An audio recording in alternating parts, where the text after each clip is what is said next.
a vos, a los que están contigo Doctor, en eso y a la gente que te escucha. sí, doctor, gracias por atendernos, doctor. Te estamos molestando porque el doctor Preda nos dijo que el viernes pidió la suspensión de la audiencia preliminar que estaba prevista para hoy a las 9 en tu juzgado en el caso de Enzo Cardoso y Rodi Godoy.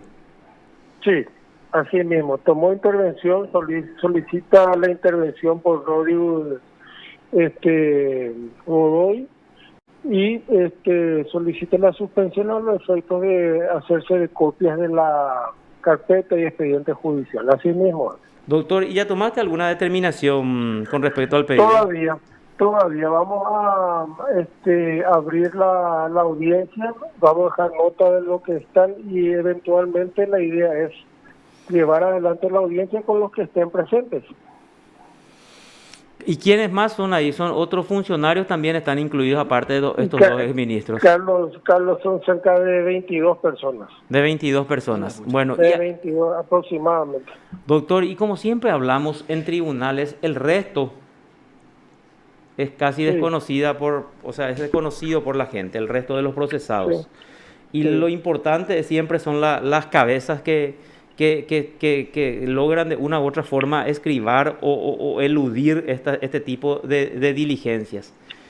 Pero bueno, ahora, lo que te quiero preguntar, ¿cuál es el procedimiento? Si se suspende, por ejemplo, dentro de cuántos días el código te obliga a vos a establecer una nueva fecha o cuál es el procedimiento, así en forma didáctica te pregunto eso. Sí, el código establece que las audiencias preliminares deben realizarse con un periodo de tiempo no menor a 10 ni mayor a 20 días. Ah, Es el tiempo que la ley exige, ¿verdad? ah, Recuerdo que en años anteriores, bajo la presidencia de la doctora Alicia Pucheta, recuerdo, la sí. Corte, la Sala Penal había sacado una acordada en el cual establecía que los magistrados podían convocar para la tarde o al día siguiente, 48, 72 horas después, a los efectos de llevar adelante la audiencia y evitar así la morosidad judicial.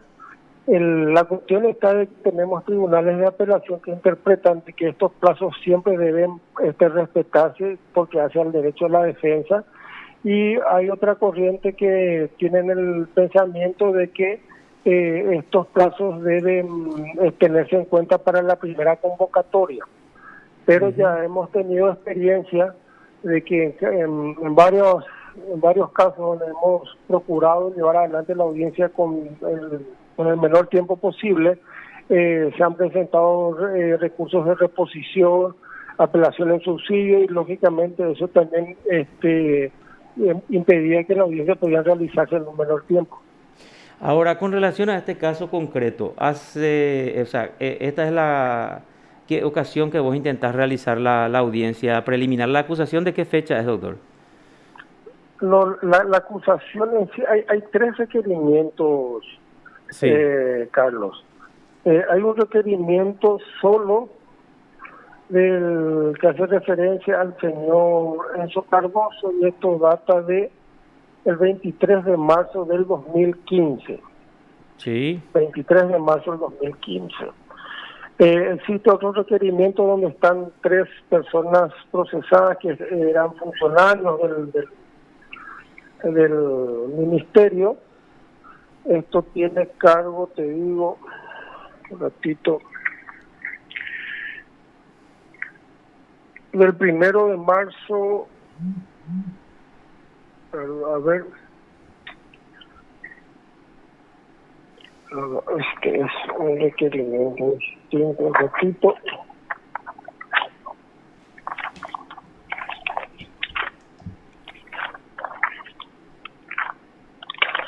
El segundo requerimiento acusatorio es del 6 de julio del 2015. El segundo, 6 de julio. Sí, sí, del 2015. Y el tercer requerimiento, a ver, es del 15 de abril del 2017. Este es con respecto, ¿y en dónde está Rodi Godoy en este último? En el último, 2017. sí. 2017. Y bueno, pero para todos ellos es lo que está 2015, Carlos, 2015. de Rodi. Sí, 15 Dice de abril abril del del año 2015. 2015, sí. Bueno, bueno, desde esa fecha se está intentando realizar la audiencia preliminar, doctor. Así mismo. ¿Y esta es la cuánta ocasión te acordás? ¿Por Y cuántas mira, es? particularmente creo que es la cuarta o quinta vez que yo convoco. La cuestión está de que esto anteriormente, cuando se tramitaba en nuestros juzgados, también se intentó hacer la audiencia en varias ocasiones. El punto es acá el siguiente, Carlos. Ujú. Hay más de 20 procesados. Mm. Hay más de 20 procesados. Hay procesados que no han presentado aún ningún tipo de incidencia y que el día de la audiencia se presentan y han formulado recusación contra esta magistratura, por darte un ejemplo. Va al tribunal, de acuerdo a las fechas se resuelve en plazo, pero se notifica casi 4 o 6 meses después, recién se notifica. Luego se vuelve a recurrir ante la Corte. Este expediente lleva muchos años en sala penal de la Corte, de la Corte anterior, no de esta nueva. Quiero aclarar también, ¿verdad? Estuvo mucho tiempo por la Corte y así también por los tribunales de apelación. Ahora, cuando vos decís 6 meses después se hace la notificación, ¿qué implica? O sea, el UJIER, no, ¿quién debería impulsar esa notificación, por ejemplo?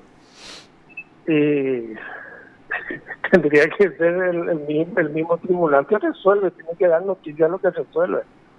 O sea que el tribunal resuelve hoy y dentro de 6 meses se notifica, entonces. Vamos a suponer el ejemplo. Y es como que no existe aproximadamente. Es como que no exista la resolución, pues Claro. si no se notifica, no existe. Qué interesante sería hacer un estudio pormenorizado de este caso, o sea, de estos tipos de casos, ¿verdad? Que de hecho, así como mencionaste, lo había mandado a hacer en su momento cuando era presidenta de la Corte, la doctora Alicia Pucheta, que ordenó una auditoría incluso en los tribunales de sentencia, ¿verdad? Particularmente, o sea, Carlos, para que la Sí. ciudadanía también sepa sobre este expediente, también se ha ordenado la auditoría. Y hay una auditoría ahora. Y todavía no tengo el informe, pero yo ya me imagino que va a ser el informe porque conozco el expediente, ¿verdad? El tema es que se diga realmente dónde pasó mayor tiempo el expediente. Y Claro. que se diga, ¿verdad? Si está en la Corte, porque... Claro. Un resumen cronológico. Así mismo, eso está en papeles, porque este expediente tiene formato papel, a sus inicios ya a finales recién entró en formato digital. Doctor, en este caso está también imputado o dentro del proceso acusado de a ver un poco, Enzo Cardoso. Sí. También. Sí, dice, el 23 de marzo del 2014 es lo de Enzo, ¿verdad? Sí. ¿Ahí fue la acusación ya o cómo es el requerimiento conclusivo? Se presenta la acusación en contra del señor Cardoso el 23 de marzo del 2015. Del 2015. La acusación. Y Así mismo, bueno, así mismo. y abril del 2015 también contra Rodi. Así mismo. Perfecto. Doctor, muchísimas gracias por este contacto. Ya, perfecto. Quisiera aprovechar... Aprovechamos, doctor. Sí. Que va a ser un poco no una aclaración, sino simplemente para que se tenga en cuenta. Hace poco estuve mirando un texto del impreso que ustedes manejan y encontré una crítica, una crítica con respecto a la autoelevación de Oscar González Daer. En referencia a que pareciera ser o se entendía de acuerdo a lo publicado de que hubo un error, ¿verdad? Y daba a entender que era un error posiblemente que se haya buscado cometer ese error. Quisiera aclarar, y eso obra ya en el expediente, en este expediente al que estoy haciendo referencia, cuando se firma una resolución en formato digital, el juez a su vista tiene en formato Word el documento. Una vez que se ha chequeado ese documento que estaba en regla con la versión escrita que yo tenía en su momento, el juez procede a la firma digital. Al traspaso de la firma digital del sistema Word a otro sistema, creo que el Adobe es el sistema que utiliza el expediente electrónico, hubo un desfasaje en los márgenes, ¿verdad? Entonces eso evidenció que en algunos fragmentos de la autoelevación no haya salido la información, pero fue un error del sistema, ¿verdad? Y eso está aclarado y está informado. El documento original, que fue el que utilizó el juzgado, se puede recuperar y se ha recuperado en el formato Word, donde se puede divisar todo lo detallado en el auto respectivo. Claro, ahora me acuerdo, porque eso lo había explicado el abogado Claudio Lovera y pidió la nulidad parcial de la acusación con respecto al hijo de Óscar González Dahl, el señor Rubén González Chávez, porque decía que porciones de hechos no estaban entonces en el impreso y que te había solicitado una aclaratoria y que vos rechazaste esa aclaratoria porque le dijiste en el impreso no va a haber ningún inconveniente que aparezcan todos esos detalles. Y porque yo había tenido el impreso a la vista. Recalco que era todavía en formato Word. Ahora, es la primera vez que sucede un caso como esto, ¿verdad? La cuestión es la siguiente: vi que el tribunal ya rechazó esas incidencias, porque la cuestión pasa al tratar de querer sustentar una indefensión cuando uno va a la preliminar, estuvo debatiendo sobre esos hechos. O sea, acá no se agrega ni se quita nada de lo que ya se tuvo conocimiento a la realidad, simplemente para aclarar, porque creo de que sacaron la información habiendo escuchado solamente una parte. Porque acá hay una cuestión o el error que se produce es en el sistema, no en la tramitación por parte de las personas que manejamos el sistema informático. Claro, es muy importante porque se puede hacer un juego. Los defensores hacen un juego y también el Ministerio Público, así como bien lo dijiste, lo que estás explicando es la postura del Ministerio Público cuando hace el pedido que se rechace esa pretensión de la defensa de la nulidad. Entonces fue así un error del sistema, no fue un error del ahí sistema. No. ¿Y cómo? Lo que no entendí es por qué lo que no aparece todo, o sea, en un formato y yo imprimo en una hoja más chica o una hoja más grande, o cómo, Carlos, doctor. Sí. Carlos, para hacerlo de la manera más sencilla posible. Uno tiene el formato Word, el que usamos todos, ¿verdad? Para hacer escritos. Sí. Bueno. Ese formato Word, cuando pasa al expediente electrónico por una cuestión de programas, se transforma de Word a Adobe Write. Ese es el programa que se utiliza para el procesador de texto visual, por llamarlo de una manera, ¿verdad? Y ese informe está agregado ya en el expediente. En el expediente la dirección de informática dice, bueno, con respecto a la acusación que está en el expediente digital, por darte un ejemplo, Carlos, porque ya no recuerdo la cantidad, vamos a suponer de 1000 fojas, no sé, 20, 23 fojas son las que tienen inconveniente. De 1000, porque más o menos así es la proporción. Bueno, y dice que ante la situación planteada se ha recurrido a la base de datos y se recupera el formato original de la resolución mencionada. En el formato Word figura toda la información. Bueno. Entonces, quiere decir que al traspasar del sistema Word al sistema que está en el expediente electrónico, ahí hubo una inconsistencia entre los márgenes de los procesadores. Pero recalco, cuando el juez tuvo a la vista la resolución, tiene a la vista en formato Word. Lo que yo divisé en su momento estaba completo. Ahora, cuando yo procedo a la firma digital, una vez que finalizo el proceso de firma digital, ahí el sistema lo transforma a otro procesador. Pero yo ya no lo veo. Y bueno, ahora con esta explicación se entiende perfectamente cómo sale de tu juzgado el expediente en sí, doctor, ¿verdad? Pero entonces haciendo también una cronología de hechos, alguien tuvo que ser también el responsable de verificar si estaban todas las partes, ¿verdad? Porque aparte es un caso bastante vidrioso, ¿verdad?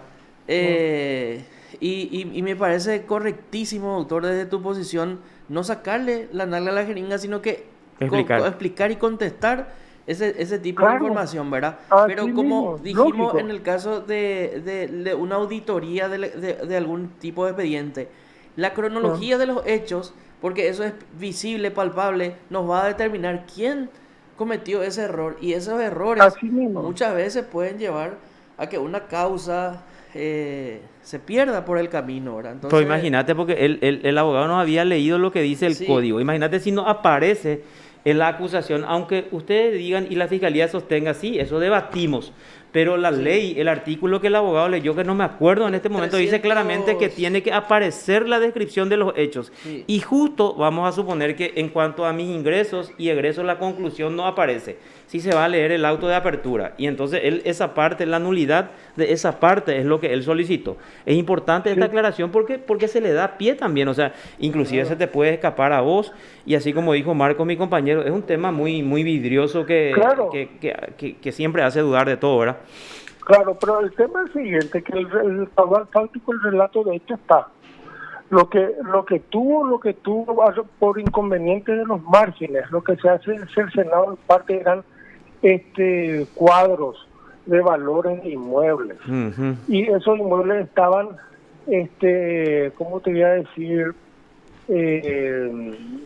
Refrendados, por darle un término, por las escrituras, por las declaraciones juradas. O sea, que esa información estaba en otros elementos probatorios. Uh-huh. Ahora, el caudal fáctico sí estaba, o está, que dice que la Fiscalía atribuye tal hecho sobre tal cuestión y ese hecho ha producido tal consecuencia. Eso está. Sí. Ahora, lo que la Fiscalía hacía era, para un entendimiento, yo entiendo, de ordenamiento de ideas, tenían unos cuadros, número de finca, distrito, y esos datos están en otros elementos dentro de la acusación, como los certificados catastrales, las escrituras públicas de transferencia de dominio, de adquisición de inmuebles, toda esa información está. Ahora, justamente acá estoy encontrando el auto de apertura a juicio, dice, ¿verdad? Sí. ¿Qué es lo que tiene que contener? Cuando se lee así en forma literal, cuando dice la resolución por la cual el juez decide admitir la acusación del Ministerio Público, no hablemos del de González Dar, sino en general ya, y el querellante en su caso, y abrir el procedimiento a juicio oral y público, contendrá, o sea, la resolución del juez tiene que contendrá ahí, en forma imperativa, la admisión de la acusación, y acá viene lo importante, con la descripción precisa del hecho objeto del juicio y de los procesados y acusados. ¿Y qué ocurriría en un caso en que yo me voy y le digo al tribunal, que el tribunal de sentencia me lea la acusación y que no aparezca la descripción del hecho punible o una parte del hecho punible, o no aparezcan los nombres de dos acusados, por ejemplo, en un proceso en donde hay 27 imputados, por ejemplo? Sí, acá es contundente el 363. Hablando de manera genérica, ¿verdad? Sí. Que se pueda dar, ya te digo, es un tanto difícil. El problema está cuando se utilizan cuadros. Sí. Esos son los cuadros que generalmente se producen y están fuera de los márgenes autorizados. Eso lo aprendí recién ahora, después de este inconveniente. Perfecto. Bueno, son los márgenes que están en la acusación. Ahora, el caudal fáctico en sí, ¿qué es? La atribución de un hecho. Fulanito hizo esto y con esto ocasionó esta circunstancia. Ese es el caudal fáctico, ese es el relato de hecho. Ahora, luego viene un cuadro sinóptico que dice, él compró un vehículo, vendió por tanto y va detallando. Y en ese cuadro nos sale, por ejemplo, que el auto es modelo tal, año tal. Pero dentro de los elementos probatorios está la cédula verde del vehículo. Ahora, que no esté figurando unos datos, ¿verdad?, que estén corroborados por otros elementos probatorios. Ahí está la cuestión. Yo creo que eso los tribunales tuvieron en cuenta, y así también en su momento el tribunal resolvió de acuerdo a lo que tenía a la vista, ¿verdad? Esa es una circunstancia, ¿no? El caudal fáctico en sí está. Lo que no hay que confundir o pretender confundir es que un cuadro sinóptico sea caudal fáctico. Esa es la realidad. Sí, un cuadro sinóptico vendría a abonar el relatorio de los hechos en realidad. Lógico que van a estar siempre corroborados por otro... O sea, los informes bancarios, por ejemplo. Los informes bancarios están todos. Y el cuadro que yo hice en mi acusación es lo que no aparece, pero están todos los informes de los bancos de extracción y de depósitos, vamos a suponer. Así mismo. Ah, perfecto. Y si no aparece, quiero preguntarte, si de 22... un error salvable entonces, un error que se pudo salvar. Y no sé, yo creo que es bien discutible también, porque acá es muy contundente, porque imagínate si no aparece, el fiscal, vamos a suponer, el juez eleva la causa con respecto a 22, dice, pero no aparecen los nombres de los dos, quiere decir que es nula la acusación en ese caso, o sea, la resolución, ¿verdad, doctor? Y pues ya te digo, Carlos, el tema que esas circunstancias se den